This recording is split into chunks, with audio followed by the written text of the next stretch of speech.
Hi everyone, I'm Jay Shetty and you're watching Rise. Today I'm joined by New York Times best-selling author, a serial entrepreneur, and an international yoga teacher. Her name is Rachel Braithen. She's here with me, live here. Thank you so much for being here. Thank you so much for having me. AKA Yoga Girl, of course. So it's an honor and pleasure to have you here today. Thank you. Thank you. Yeah. Well, I'm really glad, and I really want you to start off by telling the audience and introduce the audience to the world of Yoga Girl and the world of Rachel and what you're doing now. The world of Yoga Girl is crazy at the moment. I'm 25 weeks pregnant, slightly uncomfortable all the time. But aside from that, I teach yoga, I write books, and I'm really involved in wanting to make this world a better place. That's unbelievable, and I love that you're 25 weeks pregnant. We're going to talk about all the work that you're still doing right now. And I was joking with you earlier that we did want you to do some headstands, but we're not going to go there. We're definitely not going to go there. But I was reading some of your Instagram posts, and by the way, if you don't follow Rachel on Instagram already, she's followed by millions of people. You should go and do that. And I was reading your posts, and you were talking about how your motive for being a teacher, a yoga teacher, has changed, and the advice you give to future yoga teachers changed. But this is now more than yoga to you, right? Can you tell us about that? I mean, it is yoga. The true meaning of yoga, it means union. So it's to uniting the body, the mind, and the soul. But I feel now more than ever, it's so much about uniting the community as well and uniting the world as a whole. So I feel like there needs to be a bigger purpose in our teaching as yoga teachers. There's so many yoga teachers right now. I mean, they're mass produced. There's new teachers coming out of teacher training every day. So I like to encourage my students and my community and my followers to find causes that are really close to their hearts and then bring that out in their teachings and try to help make this world a better place because we all need it. Absolutely. And unbelievable. You've got a couple of causes of your own. I wanted to talk a bit about your 108 project. Can you introduce that to the audience? Yeah, 108 is an online platform. It's an online subscription platform, so we call it, it's like Netflix for yoga and meditation. Nice. So I founded it as a response actually to all the questions I was getting through social media from people that were struggling or suffering from depression or eating disorders or just having a really hard time moving through the day. And I found there was a lot of people that were in social media scrolling, looking for inspiration and answers about, big, difficult questions. So I wanted to merge the online world with the yoga and also the inner healing tools. So you can roll out your mat and practice yoga with me every day, but you can also find really amazing teachers for supporting your heart and helping you heal through difficult things. Amazing. And the whole thing I read was crowdfunded as well. Is that correct? Yeah, it's the biggest yoga project, or the biggest funded project ever in the history of the world. Which incredible. Is crazy. Yeah, that's incredible. What an achievement. We had thousands of people, some people donated like $1 and it made a huge difference, and it was that's how we got off the ground. Well, I love that you stand for community, and the projects you're creating are also created by the community. By the community, right. It's just so genuine and authentic, and it flies through. It's everybody together, and you feel that, I feel. Yeah, that's incredible. I wanted to dive in and talk to you about specifically around 109. Now we're moving from 108, the online platform, to 109. And when I read about this, I've looked at the website, I've looked online, you're creating these mini missions. And they're almost like missions of kindness, community missions. And I was really drawn to this because I think there's such a need for change makers. And whenever we're talking to the audience, we're talking about developing a global conscious community of change makers. But you're activating them. So can you tell us about how people can get involved? Yeah, so 109 is a global mission foundation. So it was kind of the next step from 108. 108 is how we work within, it's how we heal ourselves, and then we take that strength and we bring it out into the world to make a difference. So what we do is we have missions and projects all over the globe that we work with, and we run mission trips and social media campaigns around each cause. So for instance, we have one coming up in January where we're building a big animal rescue shelter to support and help to get stray dogs and cats off the street there. We've done one project where we provided an entire village with potable water for the first time. So it's combining the influence of social media with people's longing to want to make a difference but not really knowing how. I feel that's a big step. People want to help change the world, but it's really hard. Where do I start? Should I donate to Greenpeace every month? Should I go work at a shelter? What should I do? So this is a way to give people those tools to get active in their own communities and then also come along and see these projects in action, which is amazing. Unbelievable. And you're leading retreats as well in that space, is that right? Yeah, we try to combine them. Not all of them are yoga focused, but we try to combine them with yoga or with something that people have a passion for. So if they come travel with me, for instance, they get to do yoga once a day. We went to Nicaragua for 6 days. We were digging trenches and laying pipe, for instance. And then we did yoga in the afternoons or in the morning to kind of build the strength to do that. But it's a great way to experience a new culture, but at the same time making an actual difference in communities that need help. Here we go. Shruti, I want to ask Rachel, how did she start out teaching? What motivated her and how did she start her journey? I started teaching, it was a really long time ago now. I came to a point where I realized I was spending more time thinking about how I wanted a class to be than I was actually focusing on my own time in that class. So I realized, okay, there's something I have that I want to share as a teacher in this space. So I actually started teaching very organically. I didn't even have a yoga mat. I had a little beach towel, and I was on the beach under a tree, and I would try to get people to come join me. And if I had 4 people in a class, I was stoked out of my mind. Like, that's how I started. And they grew really, really slowly and over time. And now I'm blessed. I get to have hundreds of people come to class at the same time, which is also very community building and very powerful in a sense. Do you still know any of those 4 people? I do, a few of them, yeah. Wow. Yeah. And I still live on the same island, so it's the same. Incredible. And what is it like living on an island? When we look at your Instagram, we look at your social media feeds, it looks like an amazing lifestyle. But that's something you've created for yourself. I think it's important to understand that. Yeah. Some people think, oh, you're so blessed you get to live this life. I didn't grow up that way. I didn't start out that way. So I'm from Sweden. It's a really cold, dark, for me at least at the time, it was very depressing country for me. I mean, now I maybe could be able to go back, but I need some sunshine. I need the ocean. I'm kind of a Caribbean girl born on the wrong side of the world. But I had to make that happen. I spent at least 2-3 years bartending, waitressing. I lived in Costa Rica for 3 years, making $1 a day. Like, I had nothing. And then through yoga, I realized, okay, I want to build something. I want to grow something, and it started off that way. But it wasn't something that just landed in my lap. It's a lot of years of really hard work. Definitely. And what was that? Was that like a feeling of meaning, of purpose, of what connected for you from that? Like, going from $1 a day to then feeling I want to make a difference in the world. I love sharing that story of yours, and I hope you're all connecting with this because that's incredible. Because most people who are in that space think, oh, well, what can I do if I'm only making $1 a day? How did that transition? What was that mindset change for you? I mean, for me, it was the idea of abundance, of being cared for, of having enough. It is really hard to give to the community if you don't have enough to take care of yourself. So I find actually, being really involved in philanthropic causes and making a change for the world, it has to begin with feeling cared for as individuals. So if you walk around and you feel like, okay, I don't have enough, I don't feel supported, it's really hard then to source strength to give back to the world as a whole. So I think yoga is a really great way to nurture and nourish ourselves from within, from an emotional level, and also from a feeling of being connected with the rest of the world as well. Mm-hmm. So for me, it started with that yoga practice of feeling like, okay, I don't have to worry about everything all the time. Money or where to live or having a roof over my head, like basic things. It was through my yoga practice that I started really relaxing and finding that comfort in knowing that everything's okay, And it was actually from that mindset that I was able to manifest abundance and through that give back to the world. So it's, I think it's so much of it is really begins within, not so much as I have to get a great job, I have to make $1 million, and then I'm going to do something great for the world. But it starts with how we think and how we act day to day. I do want to come back to this. We didn't ignore it. We started with it. You were 25 weeks pregnant, and you haven't got any less busier. No, it doesn't sound like it. I don't know how that happened. The plan was to get less busier, but yeah, it doesn't really work. Yeah. What's your advice for people who are, like you, on a mission, trying to make a difference, trying to make a change? I mean, you're having a baby at the same time, and you're building this. How has that affected your personal practice? How are you creating that balance for you that works? I mean, I've realized that everything about pregnancy is, trying to slow me down. I mean, I'm meant to slow down. So I feel like I have slowed down a bit, but at the same time, there's so much I want to, I don't want to stop my life because this is happening. And I feel also it's important that this baby girl is born into community and into a world where I feel, proud to live and work and that I get to be of service. So I have one more trip after this trip, and then I am planning to stay in one place at least. I won't be jetting around on planes anymore, which will be helpful, but I'm not going to stop working at least. Yeah. It's a big piece. But time will tell. Maybe I'll have this baby and everything will be totally overwhelming and I have no idea what to expect. Yeah, but it's wonderful that you're just so accepting of the abundance of whatever it could be, in the sense of Right.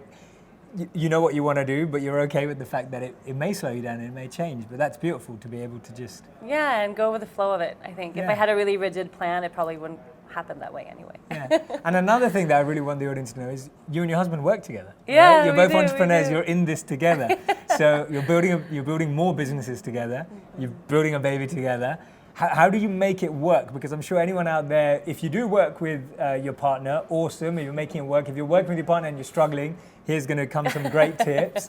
Yeah, what ideas do you have for people who are? Well, how does it work for you? Yeah, I mean, it's not all rainbows and butterflies, like I'll tell you that. The beginning, we had a hard time because the transition from, working, doing completely separate things to merging together it took a while for us to find our roles and knowing who was responsible of what. But now it's the most amazing thing ever because we get to travel together, we get to build a life together. So it's not so much a business anymore. I mean, it's our lifestyle, it's how we live. So right now we're building a yoga studio in Aruba where we live. So we're mid-peak construction. It's probably the most stressful time of the whole year is happening right now. But it's working out. We have a way of, when I'm overstressed, all of a sudden he gets really calm and sensible, and then he gets overstressed and I get to be the calm and sensible one. So the dynamic works. Nice. That's a pretty good balance. If it Yeah, works but it's out not that way. always it's not always easy. So I mean, my advice for people that have that struggle, I think, would be to really try to separate the time where you're working and the time when you're not, because you don't want to have your whole day be revolving around work. You have to sometime, okay, let's now we have an evening and we eat dinner, we talk about normal things, not just work all the time, so that there's you have to keep the romance and all the love. And what are your time frames like? Like, do you have any specific time tips for the audience? Of like, there are certain set times, like you were saying? Yeah, we usually do, around 5 o'clock, because that's, sun sets pretty early where we live. We go walk the dogs, and that's our break from, okay, work day's over. And then the rest of the day is normal family life. I've got a great question here from Roop. He says, I've always wanted to do yoga, but I always plan to start for it tomorrow. I keep procrastinating. How do I just get started? Isn't it the same thing with everything we kind of want to do? It's like, I'll start on Monday, or, January 1st is like my big moment to change my life. It's always later. Just like anything else, if you have a longing to do it, it probably means that there is something there that could be really valuable for you. So I would just immediately, right now, after this Facebook Live, Google or ask a friend if you know someone who's in the practice and find a good studio close to your home. It is, at least for me, I think yoga is one of those things it's really good to find a community, a really good teacher, and also be surrounded by people that you resonate with. So you want to find a home for your yoga practice, also to learn and to grow with it. It is hard if you're all alone, you don't know what you're doing, to roll out your mat and just, without guidance, start a practice. So I would find a good teacher and a good place to hang out. Nice, good advice. Kelly's saying, what are you most excited about with regards to opening your own yoga studio in Aruba? To travel less. Nice. That's a good reason. Actually, yeah. It was a really big motivation for me to open the studio space. I want to build community in my home so people can come visit me. Also with a baby, it will be easier to have teacher trainings and retreats and workshops and, all these magical things happen, but on my turf, so to speak. But also just to really build a space, a sacred space where people can come and feel at home. So it's not just a yoga studio. We have a shop, and we have a restaurant and a cafe, and we have our offices there. So it's going to be really our home for everything. I'm excited to get our office out of our kitchen. Do I get a special invite? I'm Please like dying to come now. hang I out. really want to make it It's there. an easy flight from here. Yeah, it sounds unbelievable. Dil's asking a question. Hi, can you talk about yoga and the awakening of consciousness? It's a piece that I feel is missing a lot in the day-to-day, at least translation of what yoga is. So in this part of the world, when we talk about yoga, people immediately think about the physical practice that we do on the mat. And it's, sometimes it's really advanced and difficult things and handstands and sweating, and people come to the practice for a little bit more superficial reasons these days, which is totally okay. You want to be more flexible or find strength or release stress and all of that. That's great. There is a spiritual component to the practice that is more important than the physical one. It's way more, at least for me, it is. I think for many people it is. So more about learning how to cultivate presence in your day-to-day life. I think the idea of enlightenment is a very big question. It's hard to grasp the end, like that is an end game of this practice, but it is. And I think in the day-to-day practice, it's learning how to be really present, how to direct focus away from the mind and the stress of the day-to-day and into a place where everything is really calm and okay. And the more space we have like that in our day-to-day, I think the closer we get to finding that inner peace that we're all looking for. Incredible. But it's a big, it's a big question to dive And into. would you recommend that all yoga practitioners who do the physical side of yoga venture into that space? Do you recommend it? Do you think that it's something that people have to do to deepen their practice? For me, the things they're very tied together, but it also it. depends on the teacher that you have. So I think however you found the practice, whatever reasons you have for practicing, it's great. I mean, really, if more people did yoga, the world would be a better place, because it is a beautiful way to really to feel at home. Yeah. I mean, if you love who you are, if you're content in your own life, you don't hurt other people. I mean, it's very basic. So I think inevitably, if you practice long enough, you will find that spiritual component. And if you haven't yet, but you're in a really physical practice and you feel drawn to it, I would really suggest, reading more books, maybe find other teachers, start opening up and ask the universe to provide you with that teacher, because that's an important piece. Definitely. I was reading about some of your work, and you were talking about how there was this kind of misconception or assumption of you being yoga girl, and that way you don't talk about politics, or you're not talking about anything else. But you were actually saying that yoga is like one facet of your life, but there's lots more to it. Can you share how that kind of journey has been for you and how you're growing through that? Yeah, I mean, it's always challenging to be put in a box, right? So, I mean, I realized through social media, a lot of people follow me because maybe they want tips on, yoga, physical stuff, or they want to see handstands on the beach, or they want to know what to eat in the morning, things like that. But that is a very small aspect of my life. So I always try to be as human and raw and real as I possibly can. But there are some subjects that are really touchy for a lot of people. And with this election that was, ongoing in the U.S. this year, I got really vocal about, not super vocal, but I spoke up a little bit about politics and my viewpoints there. And I had a lot of people get extremely upset and say, hey, I come here for my yoga inspiration, not because of politics. I don't want to hear that. But since this, Yoga Girl as a brand, as a social media space, it's very, very tied into me as a person. So I want to show all aspects of that. And I think it's important to speak up about causes that are close to our hearts. We can't just sit in silence and say, oh, it's all handstands on the beach forever, because it's not what I want to share with the world. Only there's a tiny little part, but there's a whole buffet of other things that I feel like I can use my platform to speak up about. Definitely, I think it's a great use. I think I read or heard somewhere that you said we can't yoga our way out of everything. No. And I love that. I loved it when you said that. I was just like, I really connect with that.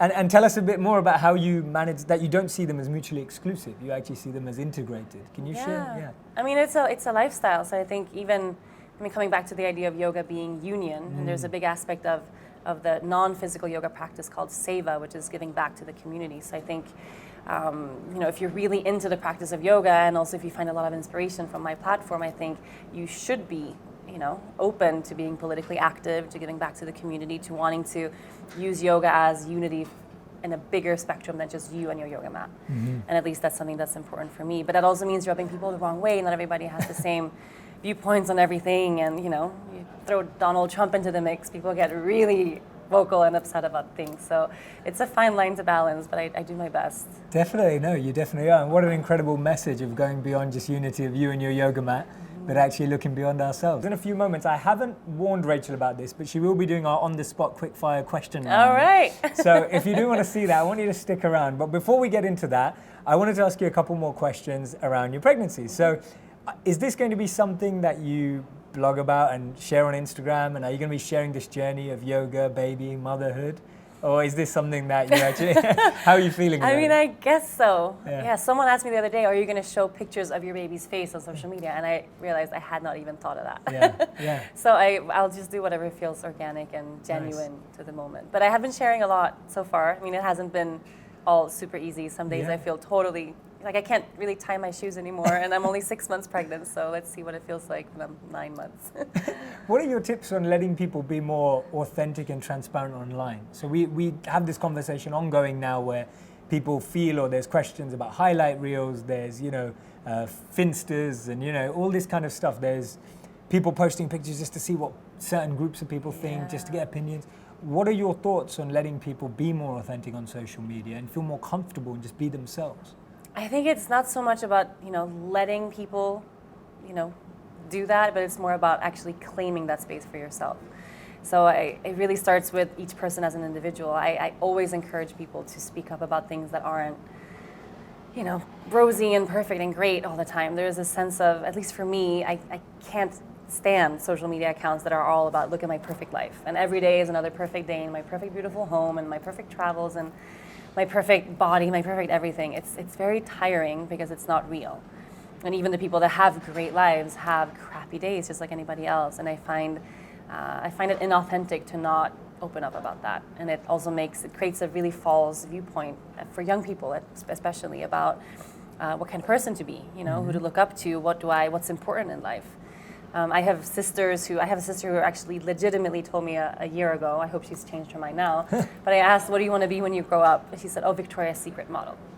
That's the dream. And I said, what? I couldn't believe it. Why? She says, but everybody adores you, and then you're so skinny and you're so beautiful and you live this perfect life. I said, but you could be the president, like you could be an astronaut, you could do anything, and you want to be that because that's what social media tells you is important. Not what's within, not how you care for the world, but what you look like and how skinny you are and the type of pictures you share. So I think I have a responsibility to share when I am feeling fat and insecure or having pimples or cellulite or like the real body, and also with my pregnancy, the real difficult stuff, because it allows other people to say, wait, like Yoga Girl feels this way, I feel this way, I guess it's normal. It's not, I'm not alone feeling insecure about things. So I think if more people did that, we would have more reality in social media and less hate and less difficulties as well. Yeah, and definitely I think the positives of that is that at the same time as projecting this other view, things like Instagram and YouTube have put people more in touch with real people, so that we are also sharing that real side to ourselves, that you have people on YouTube, on Instagram, on whatever it may be, actually sharing who they really are, rather than having the celebrity culture which we had before of people that were photoshopped on magazines, etc. So, right, and it's so inaccessible, and it's not even those picture perfect celebrities, they don't really look like that and they don't really feel like that, and life isn't perfect every day for them either. So it's just the more humanity we can bring into that online world, the better. Rachel, recommend a few books that have changed your life, says Ziad. Well, where to start? I always recommend The Power of Now by Eckhart Tolle. It's a really, really, really good one. A good one just to learn how to find little tools in your day-to-day life of cultivating more presence, which is a really big piece. What else? A Return to Love by Marianne Williamson. I love, is also a very good one. Yoga-specific books. I don't know. Or any, it doesn't have to be. Any book that's changed your life. I would choose Power of Now. What do you think about kids doing yoga or kids starting meditation and yoga early? So I know a lot of schools have now started implementing these. Is that part of the work you're doing or something you're inspired by? Yeah, I mean, that's the most amazing thing. Imagine if we had more of that and less less pressure, less. I read an article the other day about a school that changed the tension from meditation. Yes, which is I saw that too. Genius to me. Is it's oh my God, okay, if you can't sit still, if you're being, difficult in class, and you get to go meditate versus being punished, for having a lot of energy. I mean, that would be amazing. I think starting with a younger generation is it has to go that way. So the fire round is, I'm gonna have to answer super fast. Super fast, right? So, what's your current obsession? My dog. Nice, good answer. What's your favorite app? I would say Snapchat. Okay, nice. What is the one thing you never leave the house without? A bottle of water. Nice. On a Friday night, you can find me... on the couch, for sure. Would that have been the same before your pregnancy? Yeah. Okay, nice. What is the book you've reread the most times? The Shadow of the Wind. Okay, I don't know that one. It's a good one. It's a novel. Okay. His name is Carlos Ruiz Zafón. Okay, brilliant. Very nice. What's it about? It's a kind of a mythical novel about the early 1900s. It's a cool book. Okay, incredible. And who's your celebrity role model if you have one? Celebrity role model? I don't have one. Who's your role model? My sisters. Oh, nice. How come? Any specific reasons? I mean, they're just my whole heart. Yeah. Wonderful. Beautiful. The best way to de-stress is? Yoga. I'm happiest when? When I'm in the ocean. Nice. And what advice would you give to your 20-year-old self? to my 20-year-old self to trust that in the end, everything always works out. Awesome. What is the hardest yoga pose? For me, any back bend. Okay. Yeah. Is that for everyone as well? What do other people find troublesome? I mean, for other people, it's so individual. Yeah? No, trust me. Yeah, there's things you could probably do that are challenging. I'm sure I can't do any of them. Oh, but you we can. won't go there. What's your favorite yoga pose? Legs up the wall. Okay, It's cool. called, yeah. Nice. It's a restorative one, Viparita Karani. It's literally scooching your butt to a wall and bringing your legs up. It's very restorative and Yeah. healing. We're not going to ask you to show us, but next time. Next time. Next time, yeah, next time. If you could travel to any place right now, where would it be? Sweden. Okay, nice. How much time do you spend in Sweden now? We go a couple times a year. I'm going actually next week, so that Okay. question will come true soon. Sweden is really nice around, December time. Nice. And what's your favorite city and why? Favorite city and why? I love Portland, Oregon. Okay. Yeah, now that we're in the U.S. What's your guilty pleasure? I have no guilt. Okay, nice. So I'm what's very- your pleasure? Very shameless, Yeah. shameless in my pleasure. I eat a lot of chocolate. Okay. Yeah, but Nice. guilt-free. Me too. Yeah, I good. love chocolate. Yeah, I love chocolate. The coolest place you've ever done yoga? I was in Africa a couple of years back, and I got to practice yoga on a rooftop together with the prayers On from a the mosque. rooftop, Yeah, it wow. was really, really amazing experience. Incredible. And finally, the secret to yoga is There is no secret. just do it. Just do it. Yeah. Thinking back on your career so far, is there a specific event or memory that warms your heart? There's so many. When I think back, the bigger classes that I teach, sometimes we have up to 1,000 people come to one class. It's incredible. which just blows my mind. But whenever I find unconventional yogis on the mat, so not just what you see in magazines or cover of Yoga Journal, it's always a skinny white girl doing yoga in yoga pants. And there's yoga is a practice for everyone, doesn't matter how old you are or where you come from or what your history is. So whenever I get to meet people that are just found yoga against all odds, that really, the class I taught on Sunday, we had more than one person in a wheelchair on a yoga mat practicing, which was, to me, amazing, because that's where the real yoga is. I mean, that's That's amazing. Wow. and I remember always those moments stick with me forever. Yeah, brilliant answer. Gillian, any tips for lighting that yoga flame again after losing it, going through a phase where I'm not motivated to get on my mat? Much love. I know that feeling. I think it's totally normal to go through waves. So sometimes it's really easy and we want to practice every day. The challenge is when we get into one of those little slumps where we feel like we have to drag ourselves to the mat. So I recommend maybe changing it up, or if you're used to practicing at home, start practicing in a studio, maybe bring a friend and get someone to motivate you to go to class. If you're used to practicing in a studio with the same teacher all the time, maybe try another teacher, or try 108 and roll out your mat from home, for instance, because that's it's an easy thing to do when you wake up or before you go to bed. Just you don't have to go anywhere, you don't have to drive, you don't have to park anywhere. Just do it from where you are. Yeah, but also accepting that it's okay, to feel slump about it sometimes. I remember I used to have a friend, and she used to put her yoga mat right next to her bed on the floor. So what she would do is when she couldn't get up, she'd just roll out of bed and she'd actually fall straight onto her yoga mat. And that's the Straight only onto the yoga way mat. she could convince herself That's to the actually perfect do it. transition into the Well, I don't know day. if it hurt. Maybe she had a low bed, like one of those, those cool low beds, but I have no idea. And I wanted to go back to talking about to 109 as well. It's built on 7 passions. Is these 7 passions that you and your husband share, or are they 7 passions of yours, or where did they come from? Actually, so my 2 co-founders, Leticia and Olivia, we brainstorm what are the most important causes to our hearts and also what we see is very urgent in the world. So it's everything from female empowerment to clean water, the environment, education. And it's just resonated extremely well with what people also want to get active and support. But I'm blown away because most people would just try pick one of those. Like, they're huge. Like, I'm just reading these off. Education, right? Animals, environment, children, food security, women, and there's one more as well that I've missed. Water. Yeah. And it's like, that's 7 big things. Yeah, they're like, huge pieces. Like, they're huge. Like, there'll be like organizations out there just focusing on one. How are you so motivated to work on all 7, and what's driving you? I mean, I think our idea was to not get too snowed in on one specific cause, but to really be able to address the planet as a whole, because everything ties in together. And sometimes we have a specific plan for one project or for somewhere in the world, and then we arrive on site and we realize, oh, actually, this wasn't the most important thing here. Like when we went to Nicaragua, we were going to focus on education because there are amazing education projects and schooling projects there. And then we arrived and we realized, well, kids don't have water to drink in school. They don't have toilets. They don't have any way to wash their hands like all day.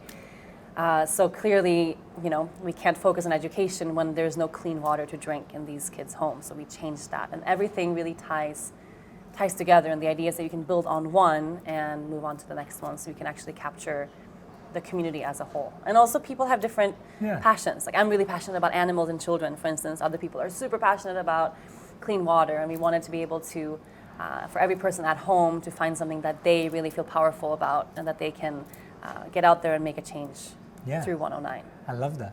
Do you, Kelsey says, do you have any advice for people who want to deepen their practice and get more out of it?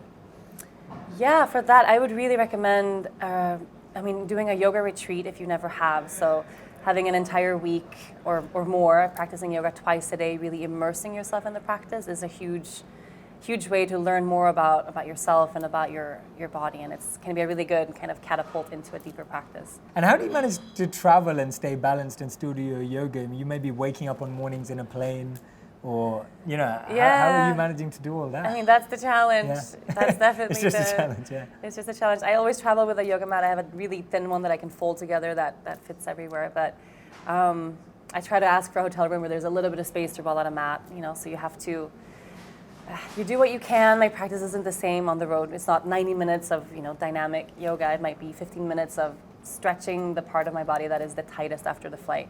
So I think being open-minded and allowing your yoga to adapt with how your life is without feeling, you have to be so hard on yourself. A little bit of yoga every day goes a really long way. Yeah, brilliant. And Maddie, last question: tips or advice to anyone wanting to become a yoga instructor?